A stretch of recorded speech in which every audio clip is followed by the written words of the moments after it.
Amateur hour. Sorry. Yep, hit the button. Hit the button. All right. Havoc's here. I am up early every day. This week has been a little bit earlier than normal, 3 a.m. versus 4 a.m. But it's allowed me to get a lot done, so I'm excited about that. Good morning, Mike, Martin, Aaron. Petty's here because we're giving away Filament. Kegel, Avenchi 10. Good morning. Good morning, everybody. Birdman's here. Good. I think that's twice I've seen you, Birdman. Welcome. If you've been here more than that, I missed it. I'm sorry. John, good morning. Here for a few minutes. Okay. John, if you can make it back, we're going to be giving away some Filament in about 69 minutes.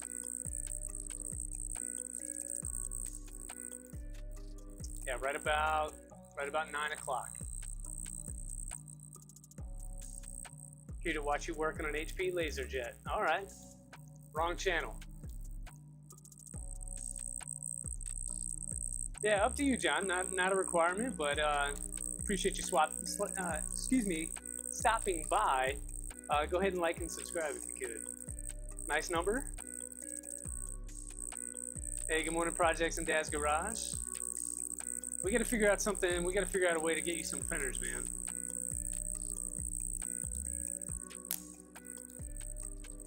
Done. Hey, thanks, John. I appreciate you. All right, enough beating around the bush. What do you guys say we get to work? All right, so picking up where we left off last week, it's been a mad dash. So looking at this guy over here, it's been kind of crazy. Sometime between when we ended stream last week and about 3 hours after stream, I broke it.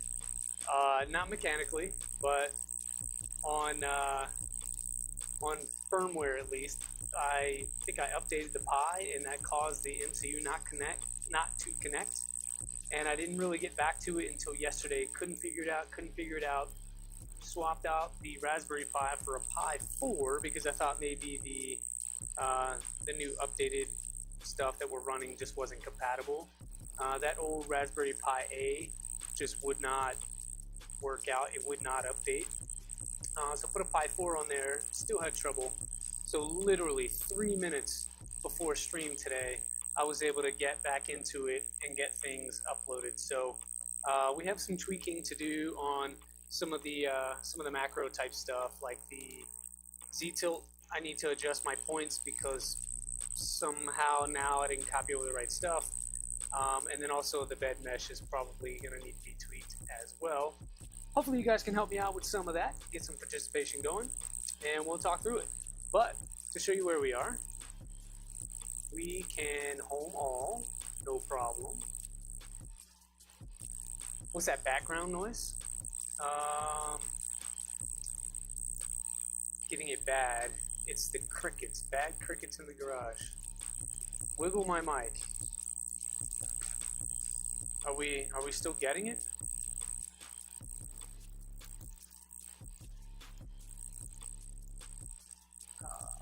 Sure what's happening here.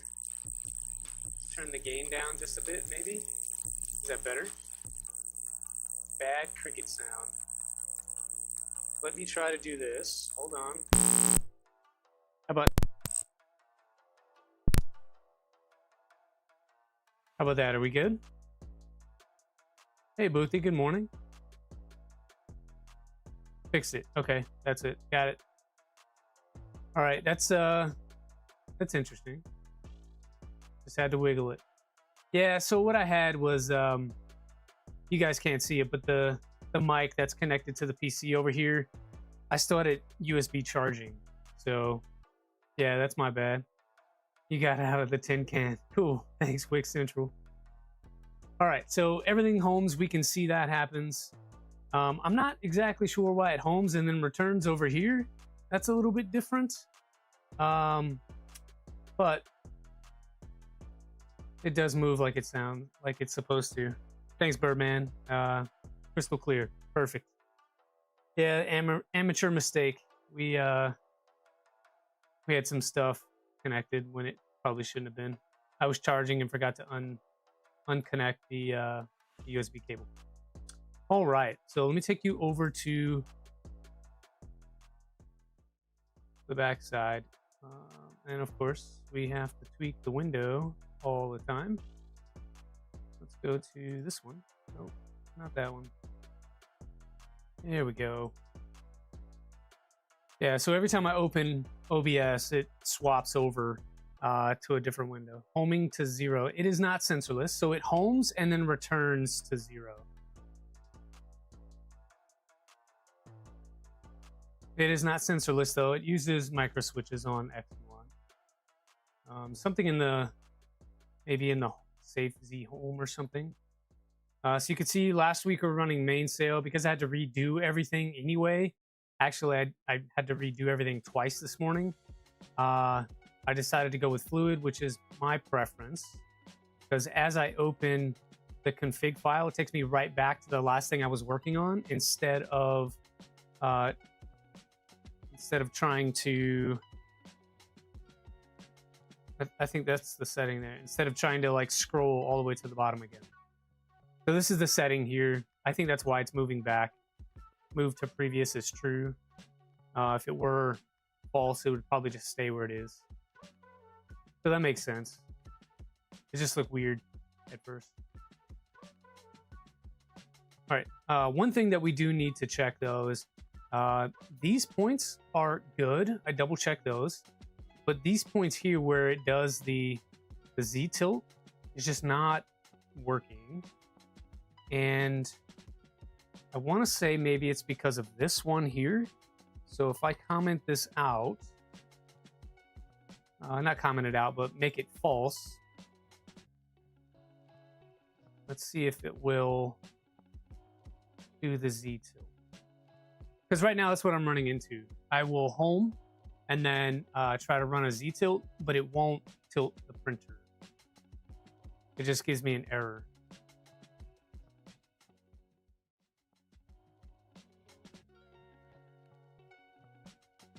So homing all. Go on breakfast or lunch and what? Yeah, so it's gonna home and it should return back to the 0 point, which is good. That's what we want. And when I say 0 point, it really just is the homing point. Always home Z after running Z tilt as well. Yes, agree. So we'll do a Z tilt adjust, and now it's going to work. So yeah, it was that one little thing in the Safe Z Home, or sorry, the Z tilt area that was causing some trouble there.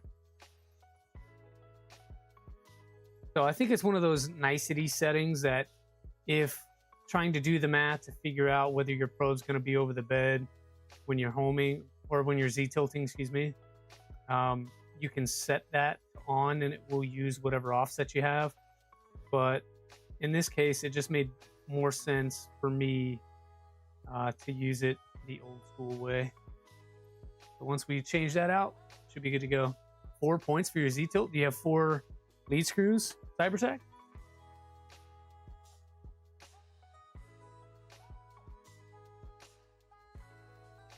What probe am I using? TrueRex. It is a Pinda style probe. So like a, what's it called? A PL08 or no, maybe not. I forget the name of it, but it's a Pinda style. So cool, that's pretty good. Let's see if we can bed mesh.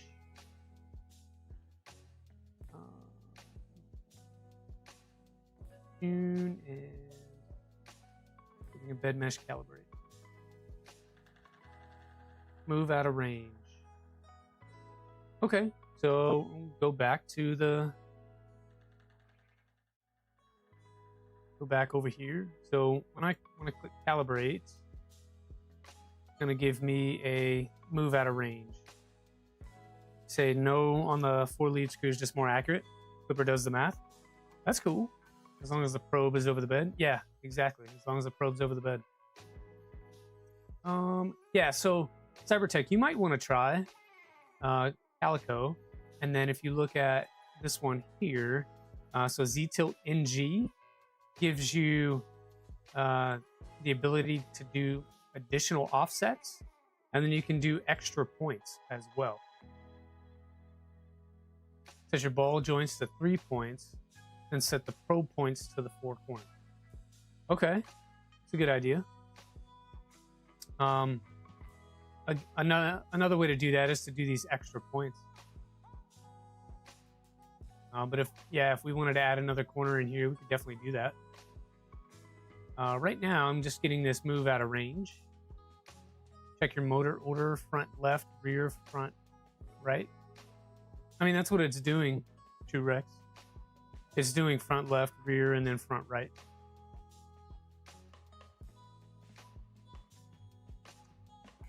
So that move is out of range. I wonder why. Hey, JPP. All right. Something's going on with the mesh. Maybe we bring this down a touch so it doesn't go so far on the X.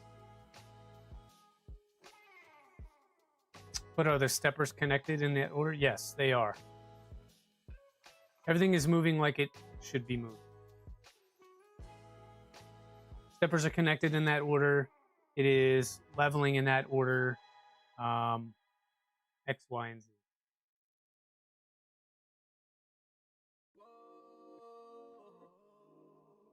Are you worried that they're not?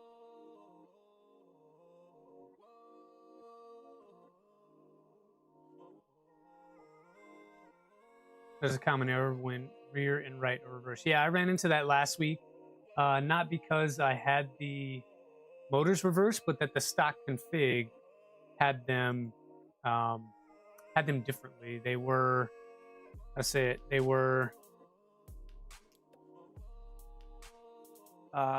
Z3 was above Z2 in the order on the config, and so it was just adjusting incorrectly. So Steve Bills pointed that out to me, and I didn't even recognize it at first, but that totally made sense once he pointed it out, and I recognized it. It's just an easy copy and paste. I think I'll make, let's make this one a touch larger for you all. We don't care about temps right now. The way we can get everything in one shot and I don't have to flip back and forth so much. What are my probe offsets? Right now it should be a -23 and, sorry, a -22 and a +15. What does the console output? Let's take a look. Console saying move out of range, -5. 47, -5, and 5.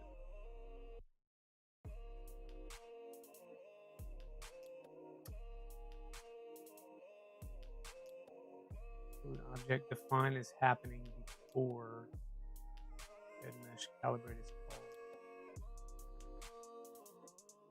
Okay. Different. So that's what it's saying. I think I just need to move the, because the way that I understand it, right, is that the bed mesh minimum is what we go off of. And so as long as that is over, subtract your offset from the probe points. Subtract the offset from the probe points. Okay, so you're saying probe point should be 3 right here?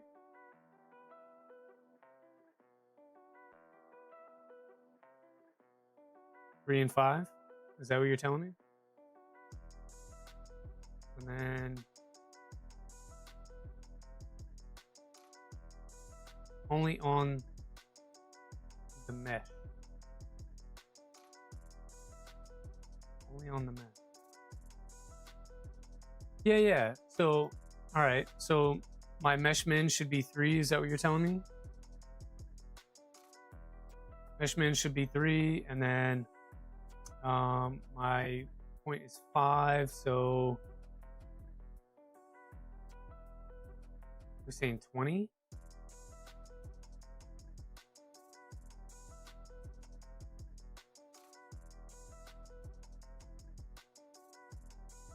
And then mesh max.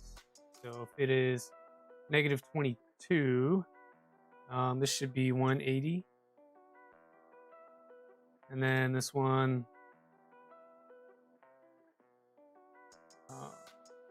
15 and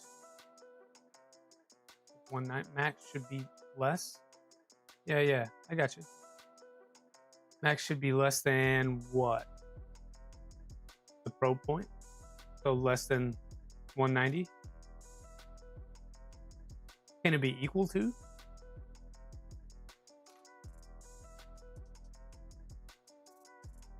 Tell you what, let's make it 180.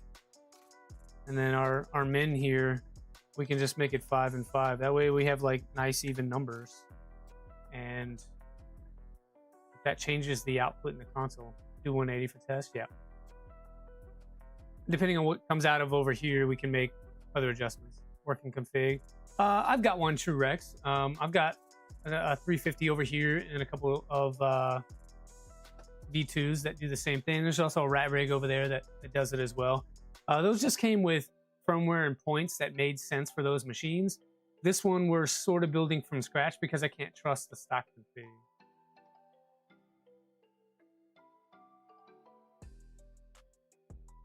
So I did end up putting the 2240s in here, and you can see those temps. Roughly middle around 55-ish. If we average those out, 55C is what they run, but it does have an external fan on there. Gonna need to require that. That doesn't even make sense in English. Have to have that, or else I was seeing the temperatures on these drivers spike up to, I don't know, roughly 100C, which is pretty hot. But as soon as that fan kicks on, it drops them down to the mid 50s, which is a lot more bearable for what they need. Cool, so that's that. Let's see if we can mesh now. Sorry, Z tilt now. Hey, look at that, it works.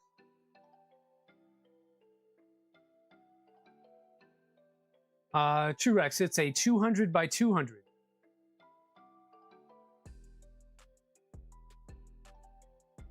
Z-tilt is working.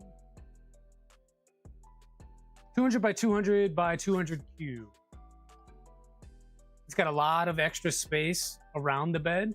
I don't know, let's see. Before we actually touched anything, maybe it's about 50 millimeters on the left and the right from where the bed is to before you hit anything. And then at the rear before you hit anything, maybe 60, maybe a little less. Yeah, well, I'll just say 50 all the way around. 50 all the way around, so I could put a larger build sheet on there. I want to get a Ender 3 sheet and see if that's going to work. All right, now the true test. Will the bed mesh work? Nope, still out of range. So it decreased from 43 down to 27.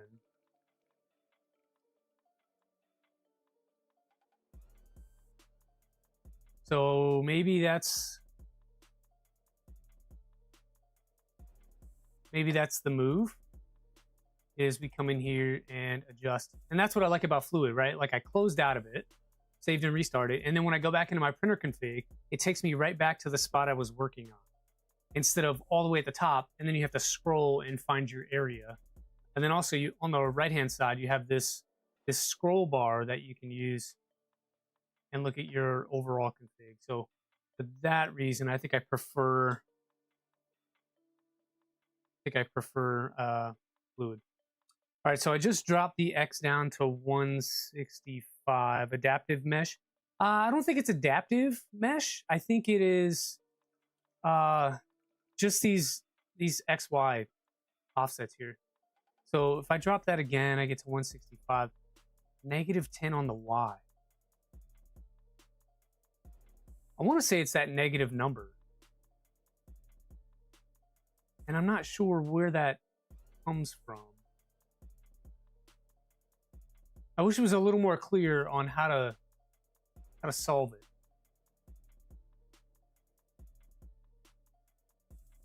So I'll tell you what, let's move this Y up to 15 on the min. I'm gonna keep this error up top so I can reference it to see what's going on. And then we'll just make some looks at what it was. All right, so the original one is still in here, right? So 47 and 5, and then we got worse over here. Check your console again. Yeah. After homing, can you manually move the... Yeah, I can. The probe offset. Well, the probe offset is correct, Booty.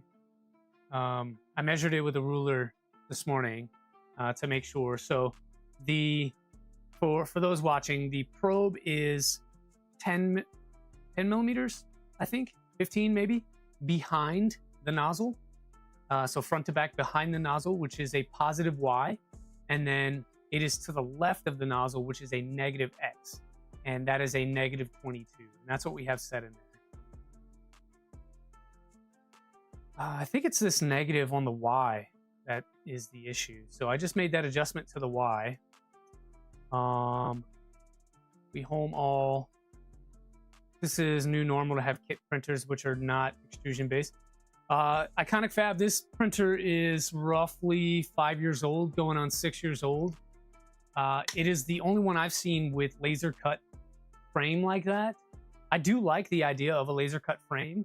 It's just that some of the particulars on how this thing is assembled and some of the hardware is a little bit outdated. So Volcano nozzle BMG extruder on the toolhead in a direct drive format.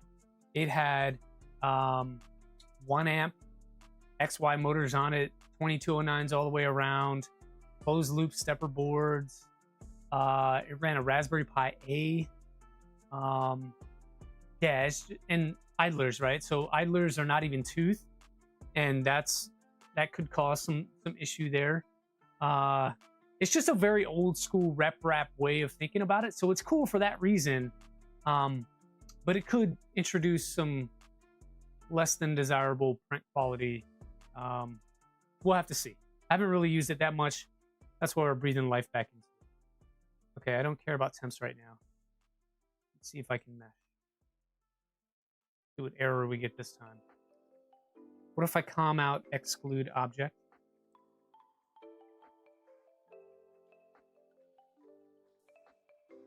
Yeah, so I think that was it. I think it was the Y, because now it seems to be meshing. Hey, morning, Robin B. The mesh coordinates need to take into account. Yeah, I'm tracking, Boothie. I just didn't know what it was. Iconic Fab, it is. Here, let's get you a close-up on it. It is metal. And that's probably a plus. So pointing some stuff out. So the XY joiners are basically a steel tube, like a rectangular tube that is notched out and CNC'd so that it can just bolt to the, what is it called? The Y rail. So 2 MGM9s either side for Y, and they're oriented vertically. And then across the X, you have an MGM12. That is supported by 2 carbon fiber plates that attach to those XY joiners. So the rail is free floating, which normally would be a bad thing because you could get some flexing in that rail with belt tension. But in this case, the rail is pretty small. I think it's a 250 rail. Oh, look at that. That's pretty flat.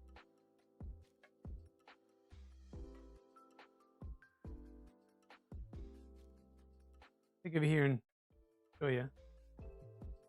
I'd say that's pretty good. Got a little bit of height here.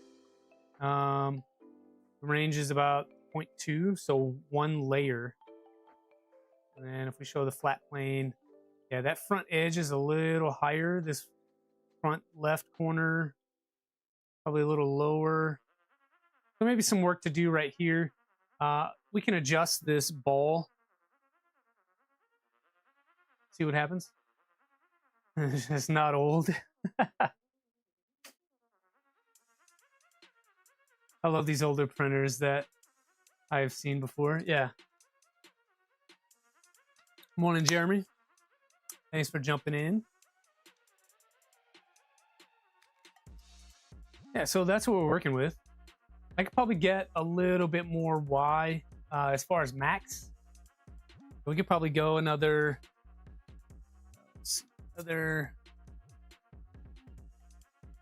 probably, man, 25 millimeters to the rear on the Y.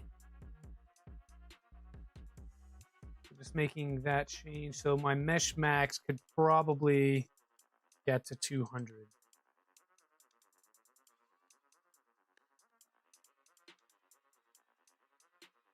It's kind of kinematic bed mounts are interesting, tied in one corner, but kind of free floating. Makes sense if you think about it. Yeah, I think they call it a Maxwell. So this ball can rotate, but it's fixed in position. This one is free floating, you know, in the x-axis, and then the rear one is just free floating in all three directions. Thanks for the sub, Almighty Malachi. All right, so we can home all. And I know that last week we're running into the challenge of having things not really print well. We were getting a lot of skipping and stuff like that. Since then, I've gone through and adjusted the motors. So these motors were tilted a little bit forward. So I went back, loosened the connections, and rotated those using my bubble level until they are level with the ground, and then tension the belts a little bit more. And so from there, it seems like things are fine. I also adjusted where the belt was rubbing on this Z idler a little bit. So kind of move that pulley up a touch. It also helped out because now the belt is sort of in the middle of the pulley and it's not rubbing on any of the flanges. Same on this side over here. Something I have not done is picked out the Y-axis. That could be why we're seeing a hump in the front of this bed, is that the Y rails are actually diving down a little bit, and so it's making the bed look higher in the front. So maybe that's something I adjust, is loosen up the Y-axis and tilt down the front just a touch, maybe a half a millimeter or so, to level that out a little bit. There's just so many different things that it could be.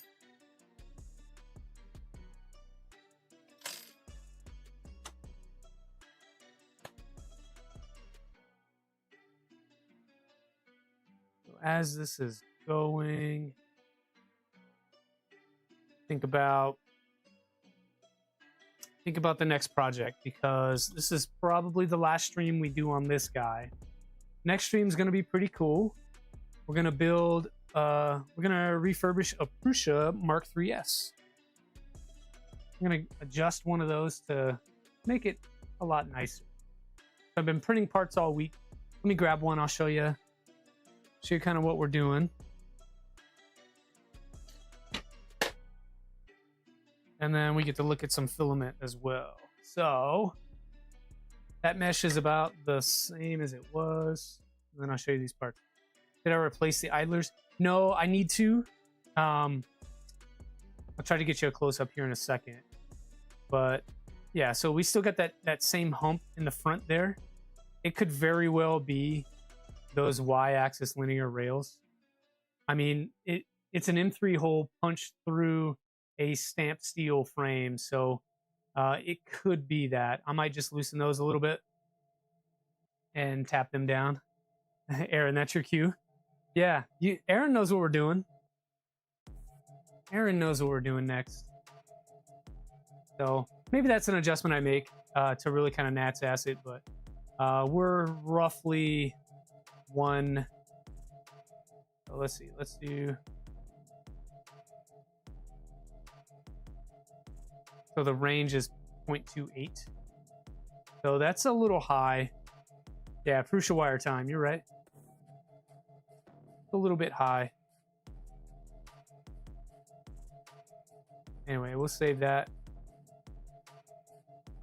because I updated everything, I need to do a PID tune real quick. And then while we're doing that, we can talk about the next project.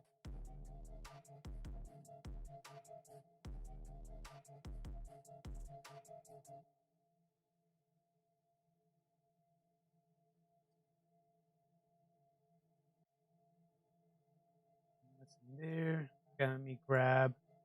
I usually try to put my helper macros inside of my config, like this one right here. So this is that's the input I want to call. And so I'll just put it inside of the printer config, and that way it's just an easy copy and paste when I need it.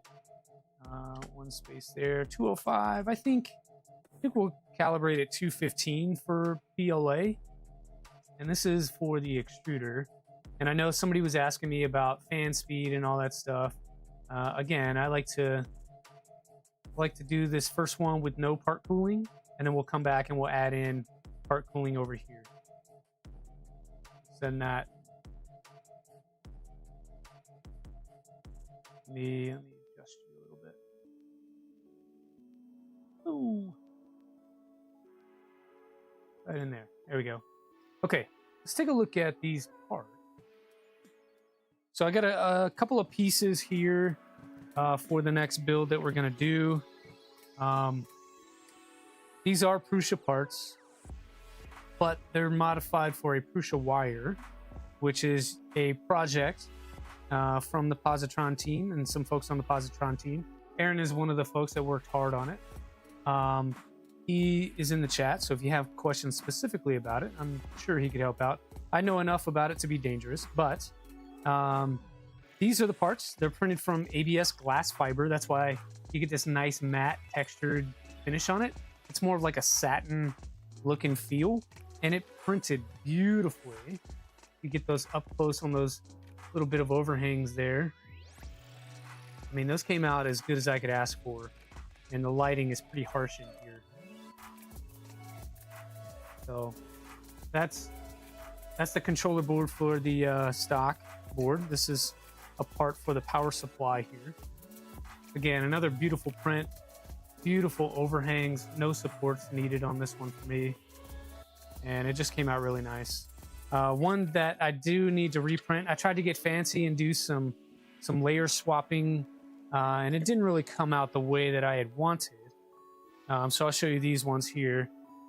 This one actually did. This was I'm gonna run a stealth burner on it just to keep it classic. I don't plan on going for speed, so lightweight stuff is not really intriguing to me. I have a lot of clockwork parts and stuff, and a Nighthawk SB, and so I'm gonna run a Nighthawk SB on here. That way we can run a tool headboard. And this is the face. So this one actually came out nice. It did exactly what I wanted it to do. And then this one did not. So I didn't appropriately color that. I just kind of painted a face, and I forgot to tell the slicer how many layers I wanted it to go deep. And so it didn't really print the overhang very well at all. And so I need to reprint this face. And then same here, I didn't make the color go very deep, so it only printed one color, or one layer on this top face, and it just didn't come out that great. It's very muted, transparent. I just don't like it. Will they work? Absolutely. They're strong. They printed well, but these two parts I'm going to reprint because it's gonna not look great. But that's that project. ABS GF using Ambrosia. Brand of Filament. It's an older, what is it? An older, oh man, I'm trying to remember the name.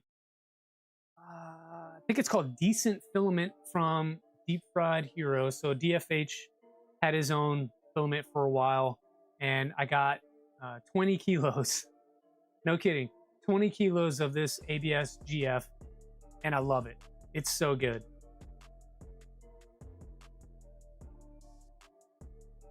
So once I did that, now I need to use it. So I've been printing a lot of my printers and updated parts with glass fiber ABS. I did not do it for the second here. I thought about it though, but it already has all the parts, and there are not a ton of printed parts on this machine anyway. So I chose not to do it for that, but I could have. Let's take a look at the project though. The next one.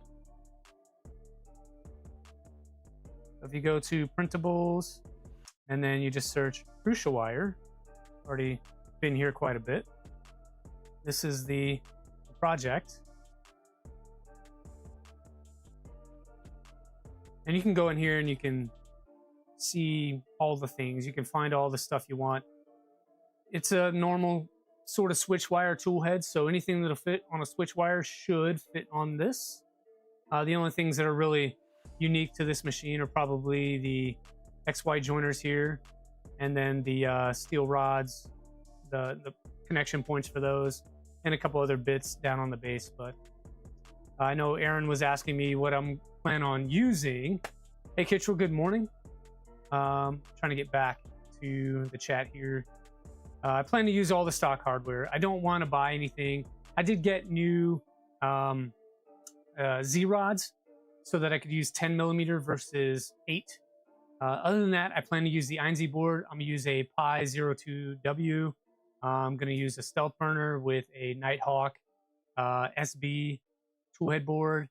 I'm going to use the stock screen and display, stock power supply. I'm going to use as many stock parts as possible because I don't want to make the machine, over the top. I want it to be very affordable. So again, a printer refresh, not a printer glow up.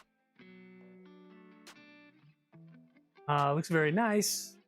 Not even joking, not even 10 minutes ago, you're looking at a piece you printed and was like, this is my go-to filament. Nice. Birdman's using Ambrosia ASA. That'd be a good one. Stealth burner is the way right now. Cool. I mean, I do like this ant head though on the crucial wire photo. I really like the ant head, but I understand. I really like the ASA Sia. Yeah, I have not tried any yet. I think I have some. All of my Ambrosia is right here behind me. I'm not seeing that I own any CF or GF Ambrosia. Maybe that's something I pick up next. Still hoping a better extruder lets you use it. Okay. 20 kilos of the DHF stuff. It just clogged your nozzles? Huh, what size nozzle are you printing with? I've been printing with a 0.4 on the H2D and the X1 carbon, and both have been fine. I haven't had any clogs, knock on wood, with that filament. Send some over. Crucial wire is filament hungry. Yes, I agree. It's about, I've already printed just in the black, right? I've only had, I wouldn't even call it a fail, but those two messed up prints. About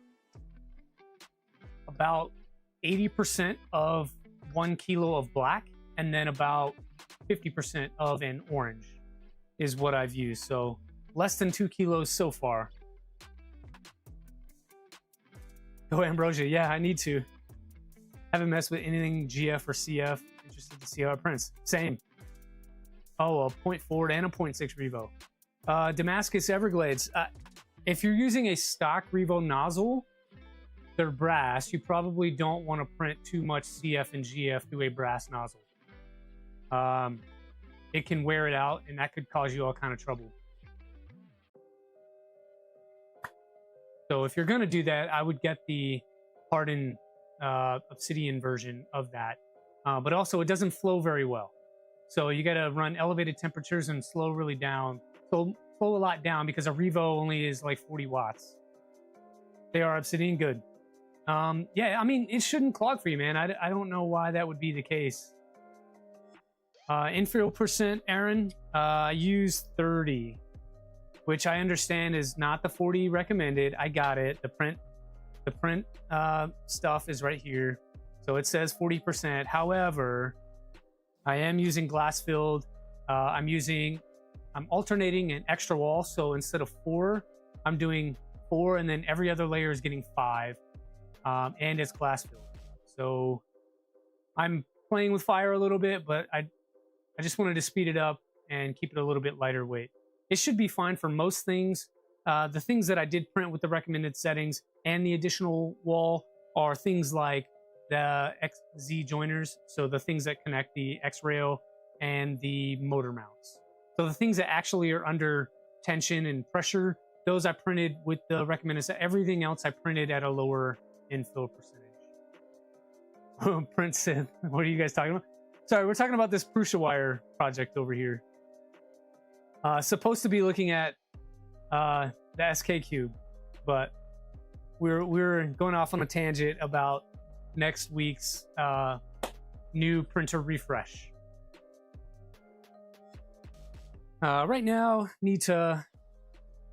so we just did the, what is it called? The PID tune for the hot end. Good to go there. Just save that. Everything is fine. So we can Z-tilt.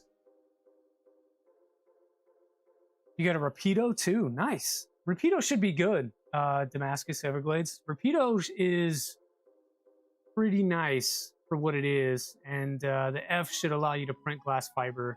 Again, just make sure you got a quality nozzle in there. I don't know that the stock one for the Rapido is hardened or anything like that. So I would double check and then get yourself a hardened nozzle. Recommend tungsten carbide if you can get it. The Undertaker nozzle from West 3D is only $40, and they're pretty awesome. Good morning, Keela. So if you can pick one of those up, I think you'll have a much better time printing glass-filled stuff. Rapido stock are not hardened, but V6 nozzles are not too bad. Correct. Yeah, anything V6 will fit in a Rapido. I'm just saying, to make yourself better for the long run, get yourself a tungsten carbide. They are a little more expensive at $40 instead of the $3 for a brass V6, but it's going to make for a much better experience that you're going to have to worry about less. The 2F comes with a hardened F is for fiber. Nice. Good. So you should be fine. All right. Should be good to go here. I have not tuned the, what is it? The rotation distance, but this is in here from last time. And I don't know, that number is too long to be wrong, is how I'm thinking of it. Let's get things warmed up. Let's see if we can slice and print a benchy here. Let's get the bed going. 65. I'm gonna look at my macros. All right, so I tweaked these yesterday. They're 100% worth it. Thanks for the tips. You're welcome anytime. You got any questions at all? If I can't answer, the Hive Mind, all the right people are here to be able to talk about it. So we'll get you somewhere where you need to be. So all of these macros look fine. I worked on this yesterday, went through and tweaked things for this machine. It's one of the things I did, and then I backed up everything. So something cool about these macros is they add in heat soak times, so that your bed actually gets warm and heats up the PEI like it should, and things expand like they should. And then from there, it gets into your Z-tilt. And then it'll home again, as suggested by someone in the chat. I forget. Thanks for the sub, Robin B. Then we're going to smart park. Looks like, yeah, so smart park. Do the adaptive mesh. We'll smart park again. We'll do a purge, and then we should be off and running. Just need to add in macros here for this one. So going to the slicer. We're all set up here. I just need to make sure my macros are correct. See, we'll move some stuff around a little bit. Didn't realize you wasn't already subbed. Yeah, well, you know, things happen. That's why we always say sub and like as you come in. That way you can go back and double check. Still the SK Cube? It is still the SK Cube. I'm trying to find my slicer right now. You guys should be able to see everything I'm seeing. Oh, I need another screen. So these macros should be good from the other time. So that says print start. If I jump into the macro, it's actually backwards. It should be start print. And then I think the same on the imprint. So I know you probably can't see this because windows don't open the way that they should in OBS. Just know that I'm changing my start macros and my end macros in my slicer window behind the scenes. That's why you see me clicking around and nothing's really happening. So start print, and then the other one is indeed end.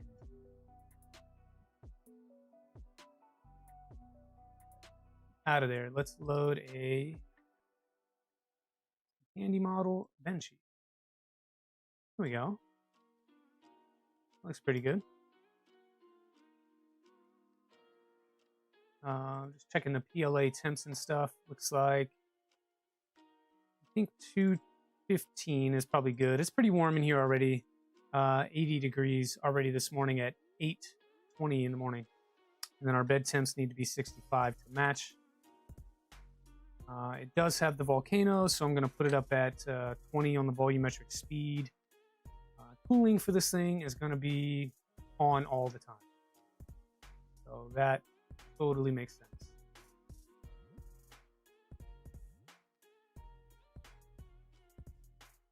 All right, we'll go ahead and fix that. Let's see how long this takes. 38 minutes. I think we can improve that.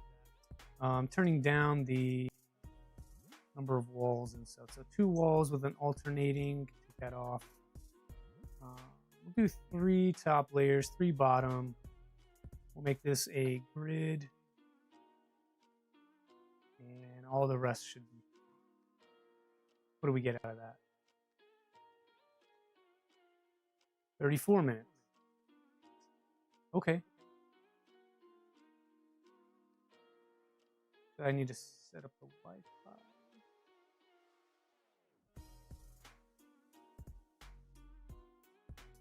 And now it should be able to go to the machine.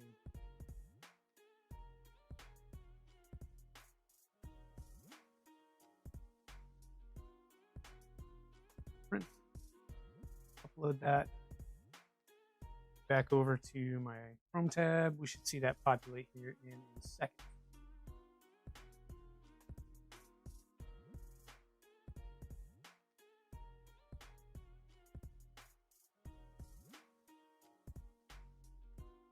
Come on, baby.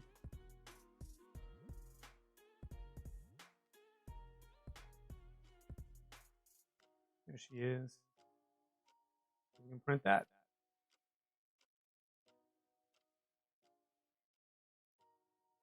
Get you a tighter shot if we are successful here. What did you miss? Had to run the store. You missed us just slicing the benchies to see if we can get this thing to print. That's all. So nothing yet.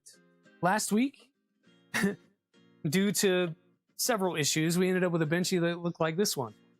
That's what I posted on the community post tab on the channel. That was our first benchy. So lots of layer shifting and all that stuff. Partly because these motors were tilted a little bit, partly because the tension was off, and then also something I didn't realize until after the stream. Yeah, the mesh worked. Something I didn't realize till after the stream is that the amperage was still set for the previous motor, so they were only at 0.8. So they were probably just not getting enough juice. I jumped that up to 1.1 amps, and now things seem to be quieter, better sounding, nice. So we'll see. Is that my submission for the Speed Benchy Rules game this year? No. I would love to like use the Speed Benchy Rules and throw it at this guy and see what happens. That'd be kind of cool. Turn that on just so we can have a little bit of idea of what's going on here. And so we're on the heat soak portion of this macro, and that's going to take about 3 minutes to get through. It needs to soak that bed for about 3 minutes, which gives us time to chat, get to catch up on what's happening in the community.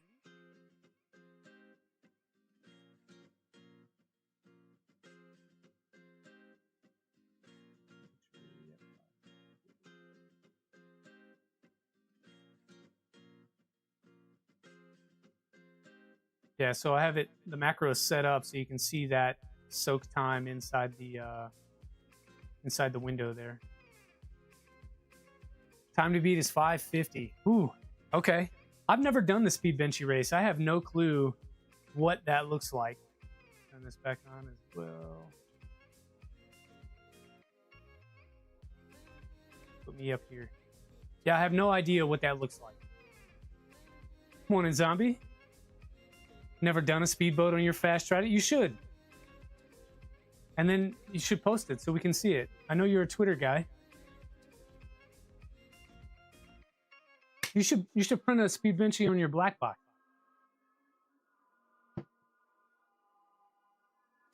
You had to deal with a blob. What printer?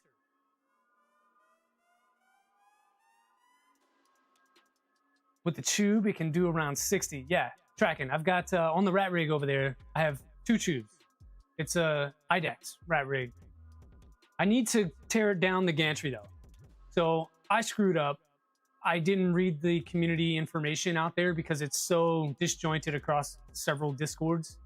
But what I should have done is installed the Core XY and just left it like that. And then once I get it moving well and the input shaper graphs looking good, then you add on the hybrid stuff and tune some more.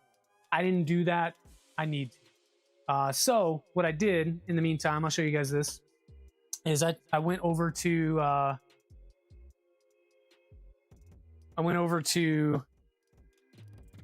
Roseworks and I got some of these. And this is what they look like. So these are their brand new XY joiners for the Rat Rig V-Core 4. It'll come out of the box. There we go. For the Rat Rig V-Core 4. And it should use that titanium tube that I had that we couldn't get to work for whatever reason. So I should be able to use all of the hardware that I previously had now. So this will mount this way. This is the top here. This is the rail underneath. And this is for the wiper. So the wiper can secure there. I do need to print a couple parts for this. I need to get a few spacers for it as well. And then tear down the rat rig and install these. So maybe we do a stream on that at some point. But this is in the future. So we have these for the XY. And then also for that hybrid system, I got these as well. These are anodized aluminum blocks to retain that extra XY belt on top. So these will actually mount right on top of there, like so. So everything will be a CNC'd aluminum with very few printed parts on the entire machine. So I'm super excited to see this come to fruition finally. But yeah, there we go. That is the future.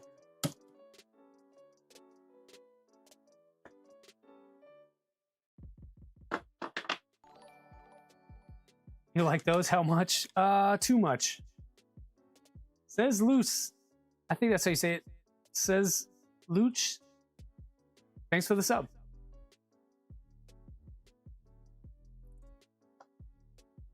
Cybertech, which one do you like? The joiners or the CNC'd hybrid mounts?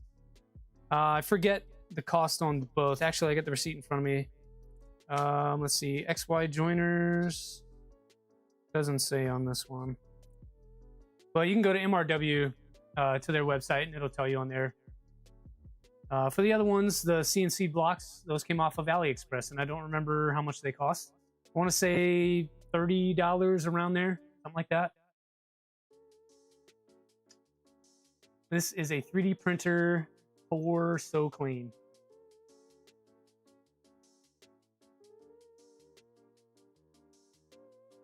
Need something with more flow than Rapido. Projects in Dad's Garage, you should get a tube. Tube with a CHT nozzle. Highly recommend. I've got 2 in the Rat Rig, 1 on the Stinger, and then 2 others in other printers. So 5 total, and they're amazing. 100% recommend if you can afford it. They're roughly $250. each, and they come with thermistor and heater, but they're replaceable. So if they do break or whatever, you can replace those two components. Whereas on a Rapido, you got to get spare parts from whoever else, and they just, I don't know, they're not as repairable. Luke puts in a lot of time on each and every tube, and they're hands down the best quality.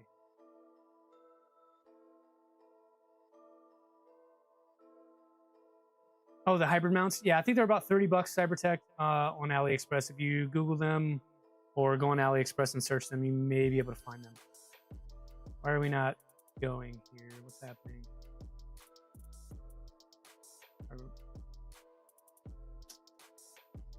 It just stopped. Probe samples exceed the tolerance. Maybe that's because we did not bed mesh it hot. So we'll have to do that real quick. Let's get that bed to 65.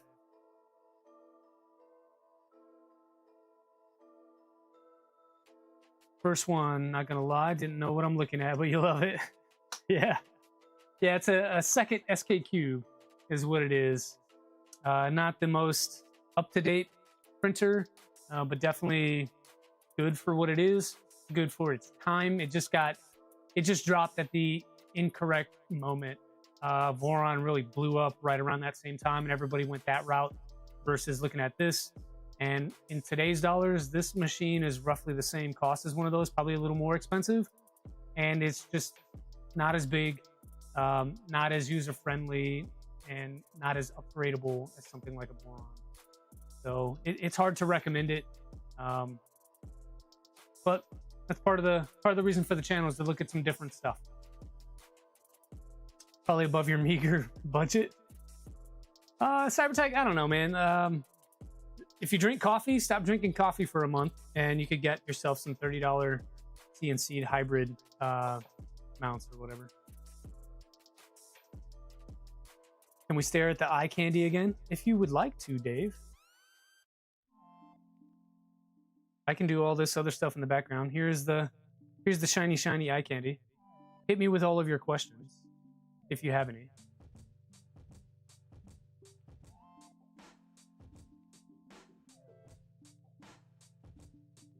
You can't afford is the problem. Currently out of work. I understand. Projects in Dad's garage. Things are getting tight for a lot of folks right now, myself included. Recently, I had to make the hard call and say that I am not going to Vice. That hurt my feelings. I really wanted to go. Last year was such a good event. It's just too far out of the budget.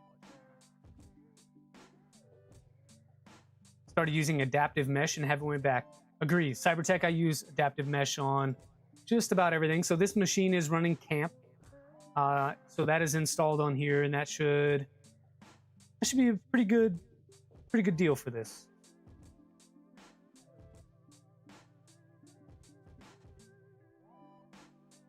I don't know what it's doing right now.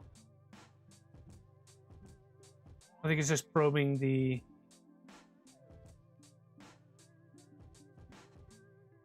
area for the benchy, maybe. Hey Yuri, you remember when a friend of yours got a 2.4 and then left you his old Mark III? Hey, says Luce, we got something for you, man. So we were just looking at this. The next stream after today, so next week on Sunday, we're gonna do a Prusa wire build, which takes that old clapped out Mark III and refreshes it into something a little more fancy. It's called the Prusa wire. We have Aaron in the chat. He was definitely involved in sort of making this thing come to life. Although Ella, I don't want to leave her out. Ella is the one who took on most of that design. But Aaron, I think, has built one or is in the process, and I'm going to start mine next week. So I think between the two of us, we can kind of talk a little bit about it. But this is the project here. You can go to Printables and search for Prusa wire, and this will come up. You have all the documentation you need, all the CAD stuff you need, all the parts, and then you can still do updates. So there are a few related models that you could print and rebuild your Prusa into a Prusa wire, which may make you fall in love with it all over again. Up to you. No vice. Yeah, no vice. That's what you're talking about. No vice. Probe samples exceed tolerance. I'm still getting. So I think maybe we just increase the tolerance a little bit on the printer config. I'm going in back behind the scenes to do that. So right now the tolerance is 0.01. I think we need to increase that to just a 0.1.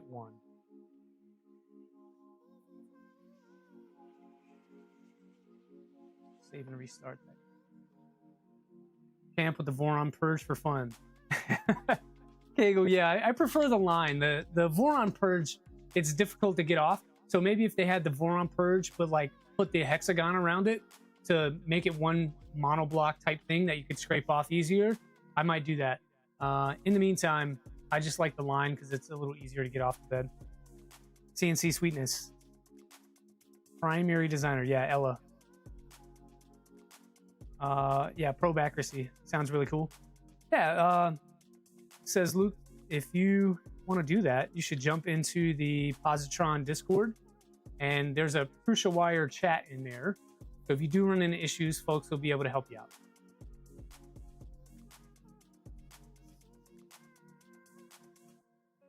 Let's get this thing heated again.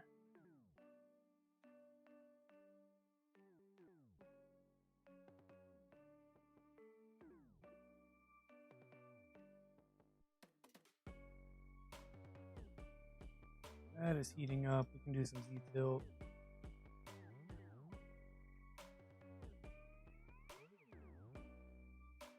So it sounds like we got a new Prusa Wire builder.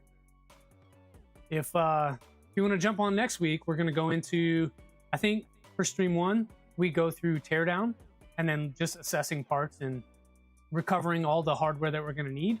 And then for part 2, we start to get into building, and we'll see how many weeks that takes to get through. But that's my plan right now today. If later on in the week I change my mind and I decide that maybe we don't want to see a full teardown, I could skip that, but I'll pitch it to you all. Do you want to watch tearing down the printer and just kind of shooting the breeze while we do that? And then on week 2, we start the build, or would you just rather go right into it and begin the build from an already torn down machine? What do you guys think? Is there a file to be able to CNC the Mark print? Kegel, I believe you can just pull the CAD. So the Prusa Wire does have a CAD. You could take the frame out of the CAD and get it CNC'd that way if you prefer. What's the printer we're working on today? Cody, it's called a Second SKQ. It's a 200 cubic millimeter printer.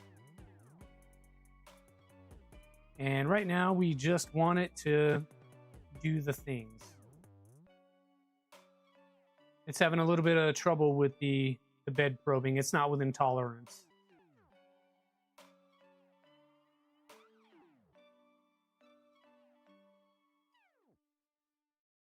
So I just increased it to a 0.1.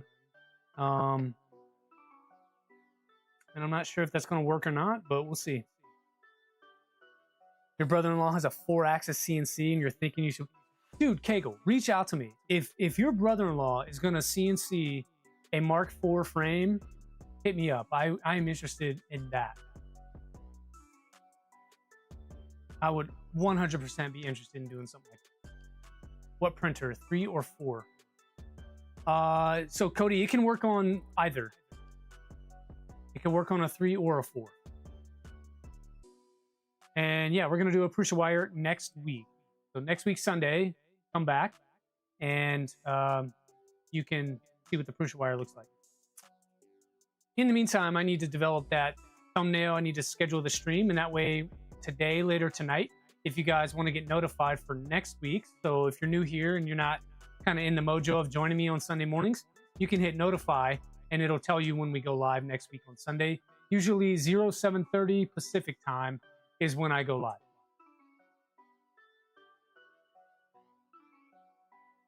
Okay, so that worked.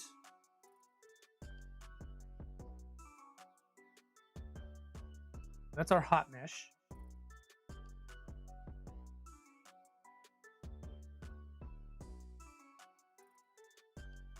Okay, go. I'm just seeing your mess. See if he's up to it. Yeah. If he's up to it, let's do it. Hopefully he doesn't charge an arm and a leg. Maybe we get like the brother-in-law discount, even though I'm not even in the family.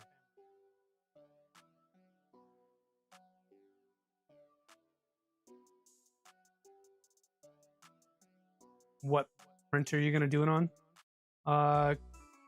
Cody, we're gonna do it on the Mark III. It's a Mark III's. I think it's a 3.5 technically, and we'll do it. You're on the Positron Discord. What's the Z-tilt accuracy? I don't know.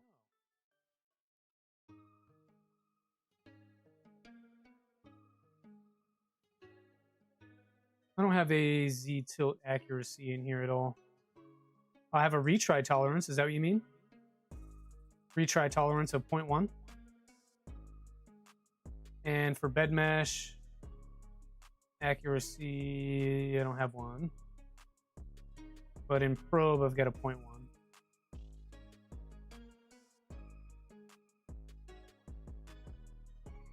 Anyway, let's see if this goes. Reprint again. So it's already homed.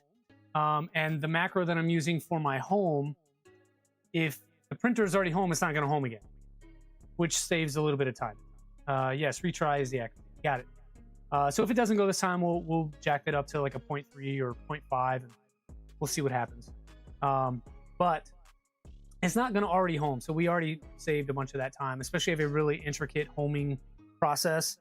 Doing the conditional macro like that is huge, especially if you're doing like a clicky and then a clean nozzle and all this stuff just to get things good. One thing I haven't been able to figure out is how to make the heat soak conditional. So I'm exploring that idea, and that way, if I'm not, let's say the printer is already warm, that it's not going to soak it.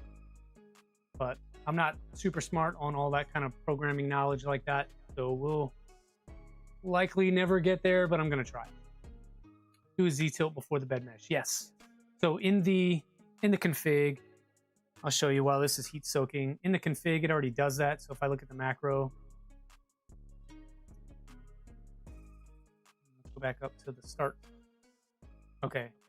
So it does the bed mesh clear, and then it's heating the bed with a heat soak. It's going to soak for 3 minutes because of PLA. And then, so there's your 3-minute wait. And then it levels using Z-tilt. And then it's going to home, and then it's going to bed mesh calibrate. So it does all of that after it heat soaks the bed.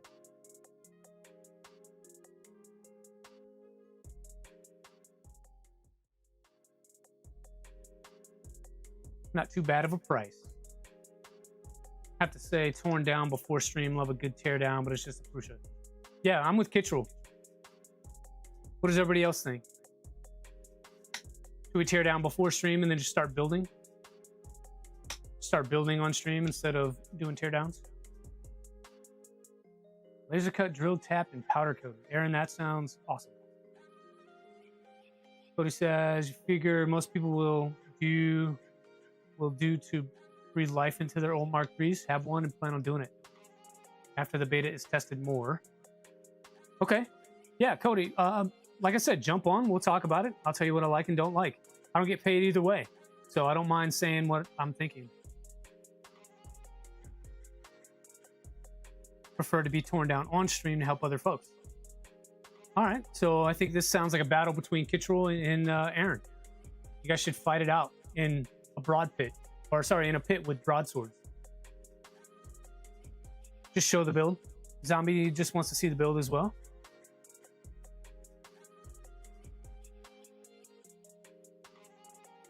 Price is too decent. Yeah, it shouldn't cost you anything more than just some filament, really. So at 2 kilos of your favorite colors, whatever theme you want. Isn't the idea to be leftover parts that are already torn down? Wix Central, it's kind of like, I don't know, it's to repurpose things. I mean, all we're really changing, if you think about it, is the kinematics. So it goes from a Cartesian to a Core XZ, more like a switch wire. So you're really just kind of moving the parts around in orientation and changing some of the printed parts. Literally, you could take one out of a box, put it on the bench top, build this thing, assuming you have all the parts and pieces, and then you can have yourself a Core XZ Fuchsia. But Mike likes to tear down. Depends on, do you want this build to be for the experienced users or the noobs? I agree. There's nothing to tear down unless you just tear it apart. Like there's no thought process or anything to be able to teach a noob in that process. So I think I'm probably more in the camp of just starting with the build. As long as you're staying organized, keeping track of all your bits and pieces, and you don't lose things along the way. Next thing to do would be just to make sure that you have all the parts printed, so you don't end up in a position where you can't proceed because you didn't print the stuff. So I'll probably do that. I'll probably tear down off stream, collect all the things, organize the things, make sure I have the parts, and then we just get right into it. So should be just about ready to start printing here any second. We're just getting the hot end up the temp.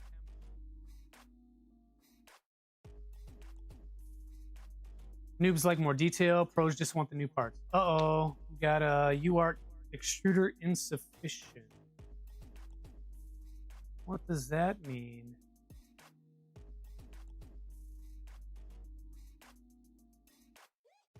All right, this is just what we got for a message here. Something's going on with the config for these.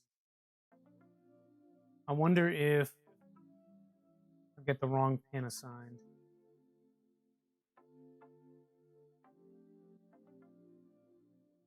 All right, so extruder.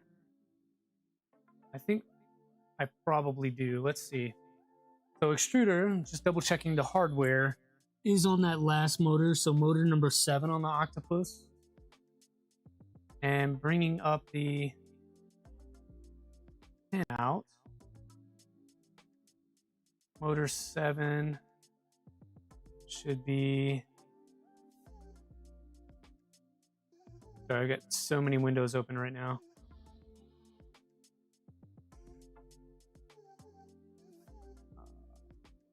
I'm gonna move this really quickly. Yep, so my step pins are wrong. This should be 6. And so I changed the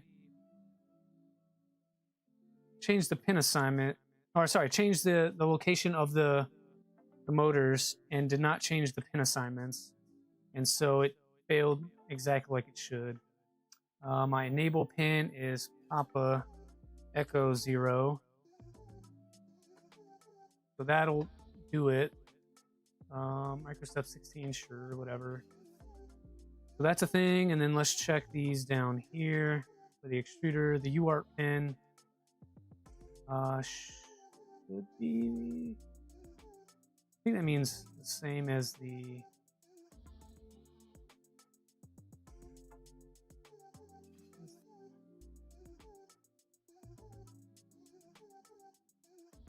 should that be ED3, I think. Let's make this back big again for you all. I just had to see several things at once. I think that should be a PD3. Well, that's one mistake. Yeah, PD3. So same as the CS pin. Okay, 888. I know I had some other... I had like TMC auto tune and stuff in here yesterday. I think I probably copied over the incorrect config. Switching to mobile and lurking while driving. Hey, thanks for being here, JPP. Everyone is a noob to someone. That's true. What do you know? You're just a noob. What is Kitchell saying? Happy medium. Film the teardown, post a video, then stream the build. I don't want to edit anything. So you sound like Boothy right now. Boothy is on me all the time about just making some content, filming things, going back, editing stuff, doing maybe like a voiceover type deal. PA16, is that what I typed? PA16.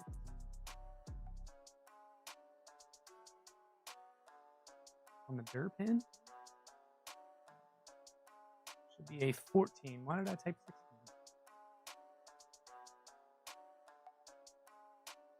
But yeah, he's on me about doing that, and I probably should.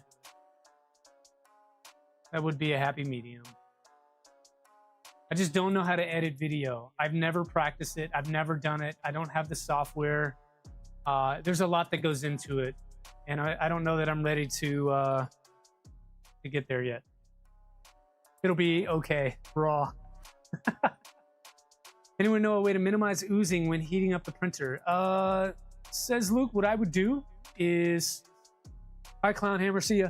What I would do is not heat up your hot end past about 140, 150 until you are over the location you wish to print.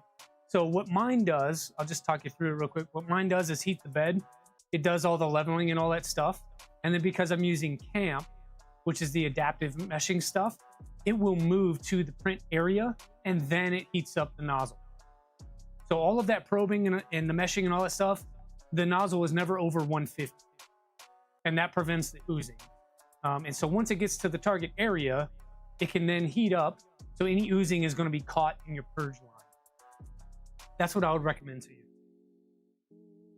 Tearing down your Mark 3S this week for the Proposal XY build. I think you mean the Prusa XY build.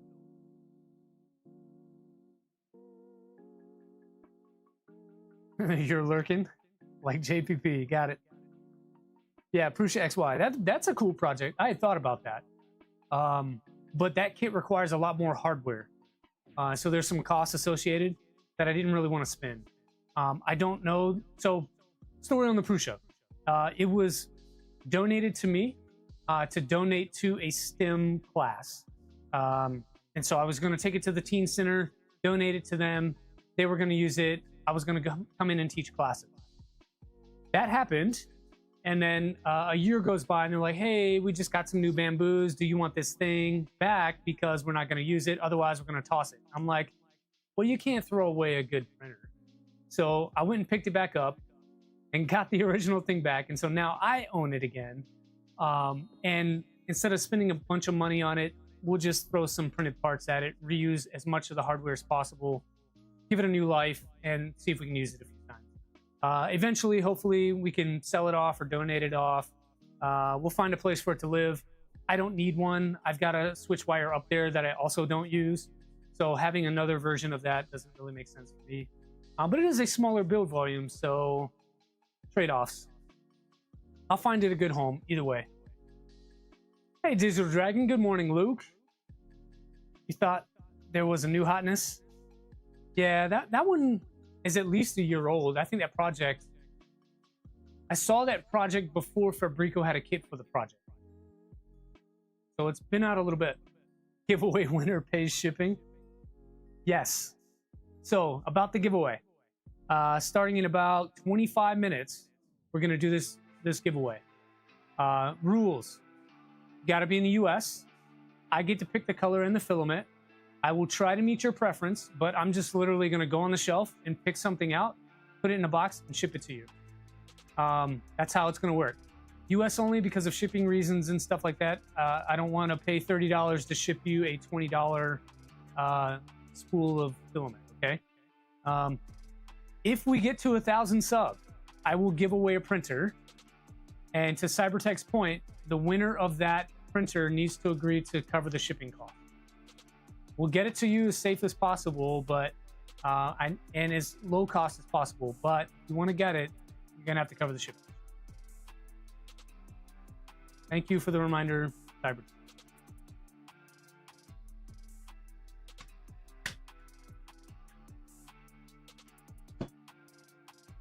So 25 minutes. If you haven't subscribed and you haven't filled out the form, remind yourself, tell your buddies, tell your friends to get in here and do that.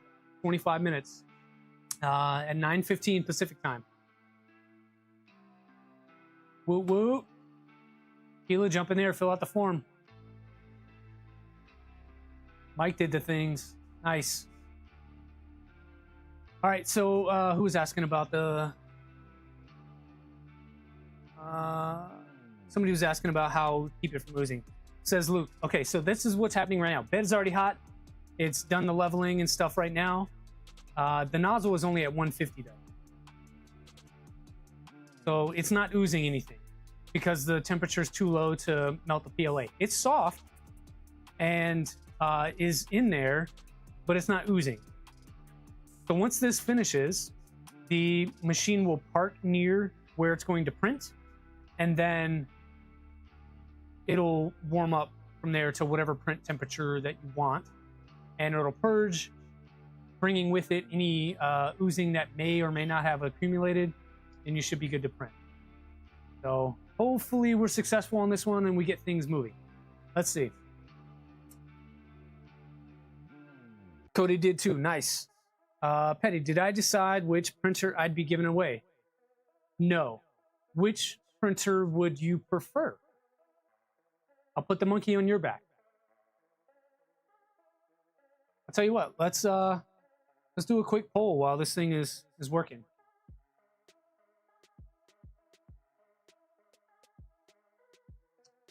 Let's say which printer for the printer giveaway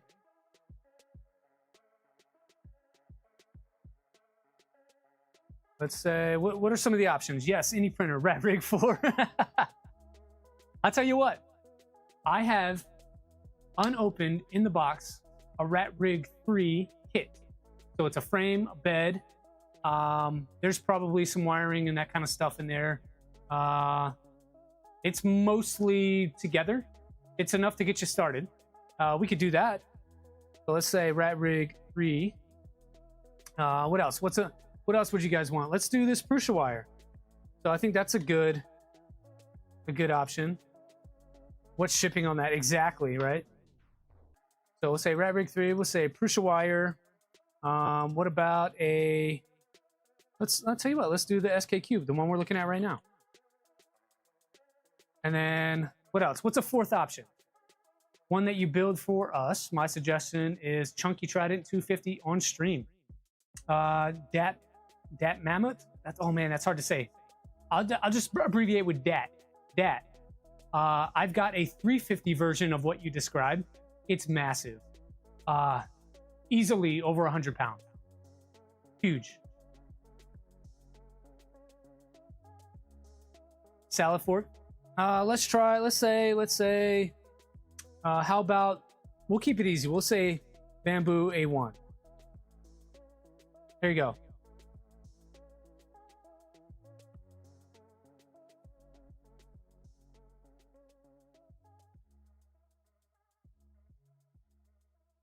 We're off in printing. Z offset looks fine. Fine for now.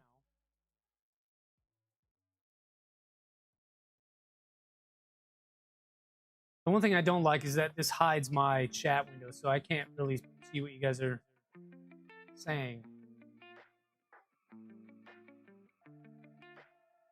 Chunky Trident 250, I do like the idea. You'd love to build a rat rig. Micron salad fork, something size. I think cost on this is going to be a little bit as well, right? So a Micron kit is $700, and that comes with 0 electronics. So you still have to put in a main board, a Raspberry Pi, a hot end, tool head board, and you got to build it. So there's about 40 hours of work into that, plus another couple $100 in electronics. Not inclined to do something like that unless, man, so that's like $1,000. Not that rich. Love you, not that rich. What's the other one? If you click see previous entries on my form, I can see everyone's name and email address. Kind of weird. What?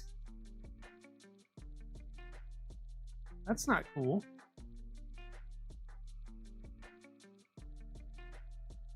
I don't know how to change that.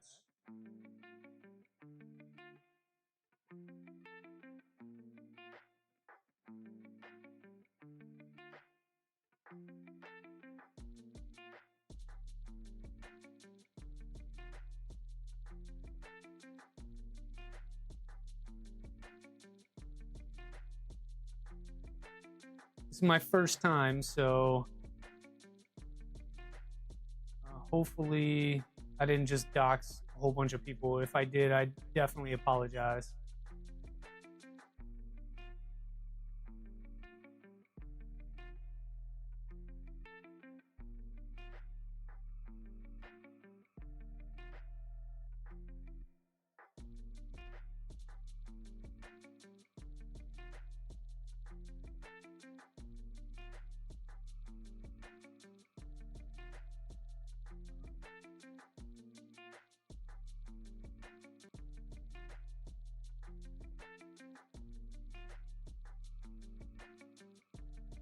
So I think I've got it figured out.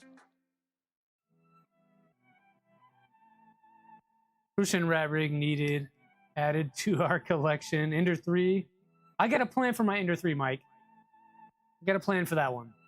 Can't stream it, but it should be pretty cool. So as soon as I'm able to do that, I'll share that with you all.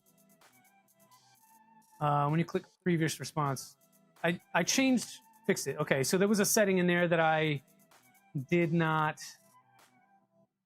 touch. So my bad. Didn't realize that was a thing. There was a weird setting in there that I was not aware of, and I clicked that. So I apologize if anyone got their stuff out there. Only the guy who still has a Yahoo email shipping. So we had somebody at work that had a Hotmail address. I was like, you need to grow up. This is not 1994. Sound like me. So I have a Yahoo email. Yahoo. Use an AOL email. 3 different emails.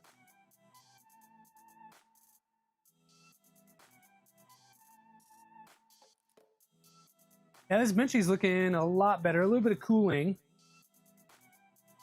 A little bit of cooling issues there. I'll see if I can get you a close-up. Let me mess with this camera a little bit.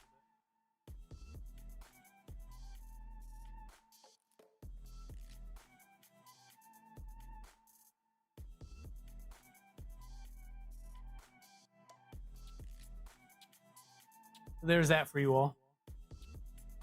On the bow, I'm seeing a little bit of cooling issues, so I don't know what the cooling fan is set to. If I double check that, it looks like it's on max.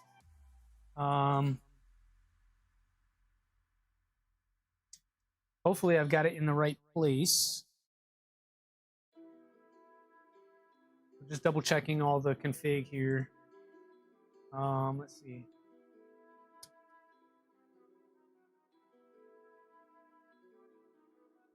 You have customers that still have a AOL account. Still have Hotmail. A lot of people still have Hotmail. Yuri has Hotmail. He's 37. Yuri, I'm 41. I've never had Hotmail. I didn't even have a computer or the internet until I was probably 22 years old. No joke. Like 2004, I think, is when I first got the internet. Not to say I didn't use it at school and at my cousin's house and stuff like that every once in a while, but we did not grow up with the internet at all. I didn't even have a computer growing up. Still use Hotmail. Grew up in the ASL days. I think that may be a question on the next Filament giveaway, ASL. Feel old? Beta tested Gmail. Oh, man. It looks like most of you want the rat rig. I really wanted to sell that thing. Come on, help me out here. Take the Prusa wire instead. Some want the A1. That'd be a lot easier for shipping. And just to keep in mind, this is not the end all be all. I can change my decision at any point in time. This poll is for fun. Get that on camera. You had 300 baud dial up. Jeez. Hotmail and Yahoo do not even have numbers in the name. Wow. Well, if you're doing it right and you choose a decent internet handle, shouldn't have to have numbers in the name.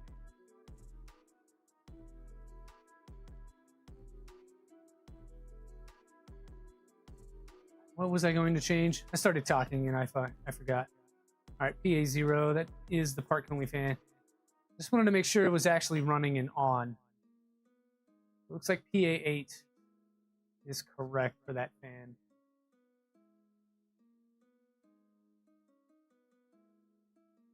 But the bow of that Benchy is definitely a little overheated. So this could be, you know, filament tuning, just printing PLA a little warm. All right, so we got 30 votes. I'm gonna go ahead and close this poll in the next 40 seconds. So if you want to get into the poll, you haven't added it yet, jump in there and make your choices known.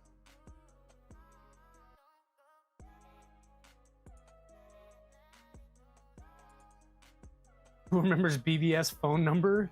Jeez. Commodore. Oregon Trail green screen. So I had that, GTR Dad. I had that in school. I remember playing Oregon Trail green screen with the large 8-inch floppy, right? I remember that. But I was in that special class for the smart kids. Hate to say it that way, but it's the only way I can describe it. The kids that were academically had an easier time, maybe I'll say it that way. I was in that class and we had a computer in there and we played Oregon Trail on it.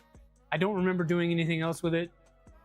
That was my experience growing up, but we didn't have one like in my home until I was 22 years old. Old Apple II. My wife tells me that she had a Tandy. I've never seen one of these. I don't know what it looks like, but I think it's sort of like an Apple II for like kids to play on or whatever. But she had a Tandy. 3-node BBS just after Uni. Special classes too. Internet didn't exist when you graduated high school. Press play on tape. Have all of them, save everything. Still 4 running. Wow. How do you keep it running though? I feel like capacitors and stuff would wear out. Things would need to be replaced over time. Are you like physically repairing these things? It wouldn't give us glue, only paste. Paste tastes better. Commodore tape deck took 30 minutes to load the shittiest game ever. You guys are killing me.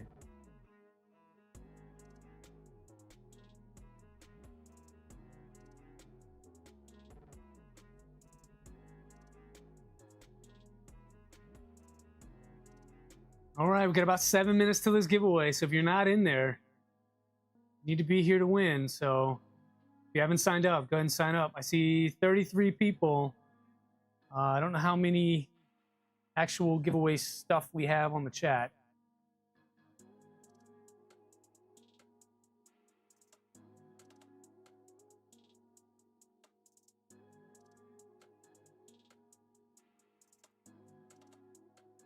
Seeing 30 entries so far.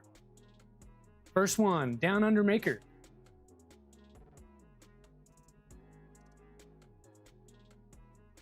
Down Under Maker got in 3 days ago. And right after him, Shrimp Father. A couple hours later.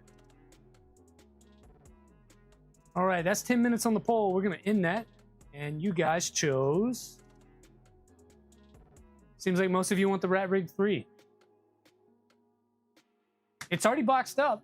I'm just saying. Hey, Steph. Sorry, I missed you a little earlier. Welcome. If you haven't entered the giveaway for a spool of filament, go ahead and do so if you like free filament. If not, let somebody else get it.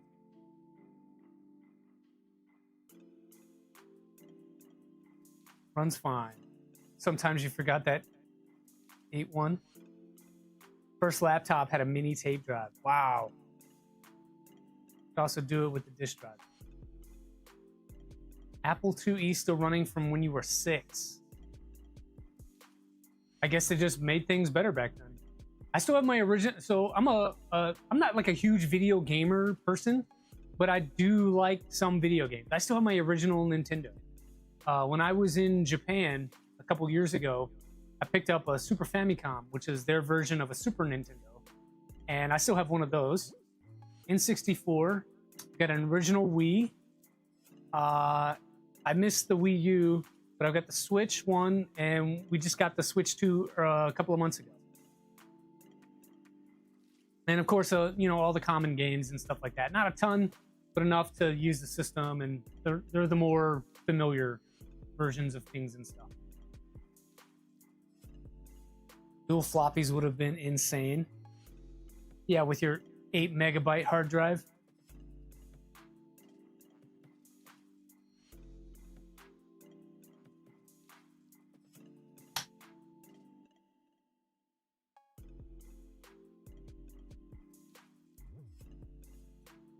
We're getting there. Looking at the Benchy. Insane how far we're coming. I agree. If you just think, so I'm an Air Force guy. We fly airplanes. For me, what you guys are talking about with computer and tech is how I feel about aviation. So if I think about it, the early 1900s, we first flew an airplane, and it only flew like 90 feet. Right? That same first flight could today take place on the wingspan of a 747 airplane. Like, that's how far we've come in just about 100 years, a little over 100 years.